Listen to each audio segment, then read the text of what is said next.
Hey, how are you doing? Now I had tested in the past with my other GFX camera, like what, a year ago, over 60 lenses, and the lenses that actually had vignetting were not that many. It was like 15-20%.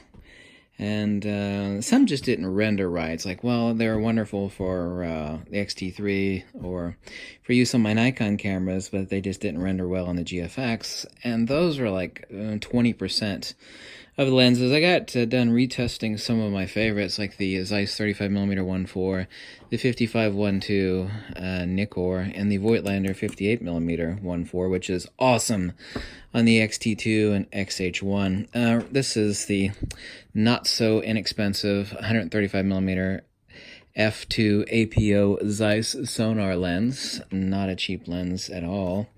This is not an image from that. This is an image from the 58mm f1.4 Voigtlander. Here you can actually see, done a lot of shots. Just did some retesting of various things, including test targets and oddball stuff. And here you can actually see we got no vignetting. Either stop down to f8 or all the way open at 1.4. That's with this lens, okay? The 58mm 1.4 Voigtlander. My pick out of the 60 lenses that I have tried, I've got like a top 10 favorite, but my top 2 favorites adapted to the GFX, and of course the same sensor and output, it's not like it's GFX-R versus GFX50S, is a #1 pick. Well, actually they're both incredibly awesome and insanely sharp. Like I said, some lenses just don't render well because their point that they're made to focus on and the area disk and several other optical reasons mean that they might be awesome on Nikon or the X-T2, but they just don't render well on the GFX series. But these do. Pick #1 and 2, no particular order, 58mm 1.4 Voigtlander, and the other one, which is this, which is not a cheap lens, but still a lot cheaper used than most GFX lenses. That's the 135mm f2 APO sonar Zeiss lens. You can find them usually used for like $1,200. Important point, a lot of people have never owned a mirrorless camera before, and they've told me that they're purchasing the GFX-R, they've already got it. Or people that even had an X-T2 or X-T3 or XH1. Important point you need to remember.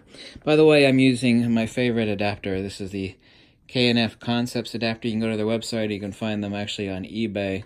Really cheap. This is a Nikon to GFX mount adapter. I think it's like, what, $40 on eBay.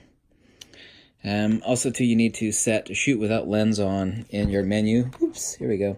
You have to go into menu and then down to button dial settings, I believe, and then you have to go down to shoot without lens and turn that on to shoot an adapted lens.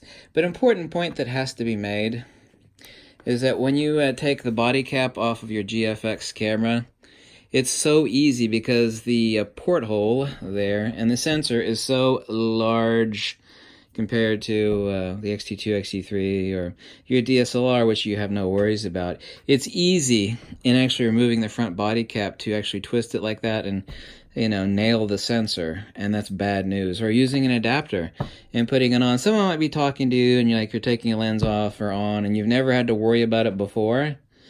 You have to watch what you're doing. When you take that body cap off or mount a lens or dismount a lens, if you do this number while you're mounting it, and I've seen tons of people do this, they'll be mounting it to their camera, they'll take it off like this, or they'll put it on like that. You can't do that because the porthole is so large, it is easy to whack your sensor and scratch that cover glass, and then you'll go, fuck!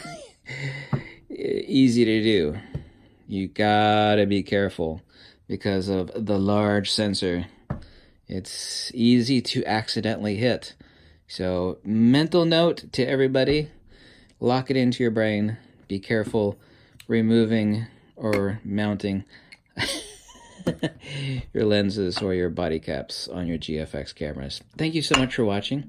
But those are my picks for top adapted lenses of the... I think I've tested a total of over 70 lenses over the past year, but these are my pick for the best 2. There are some other best picks I'll mention later, but thanks for watching, and goodbye.